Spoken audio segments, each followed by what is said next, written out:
So, hello guys! So, for today, gagawa na naman tayo ng merienda and ang ating merienda ay tuna bread. So, kumuha lang tayo ng 2 tinapay, pinagpatong lang natin and then tinanggal natin yung sa gilid-gilid at dahil wala tayong rolling pin, ang ginamit natin ay ang baso para ma-flatten natin ang ating tinapay.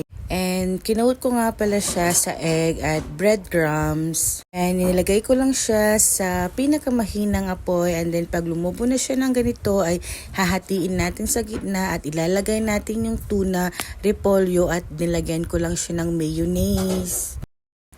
Hi guys, and this is the moment of truth. Titikman na natin itong ating tuna bread. Kain po. Kain din po.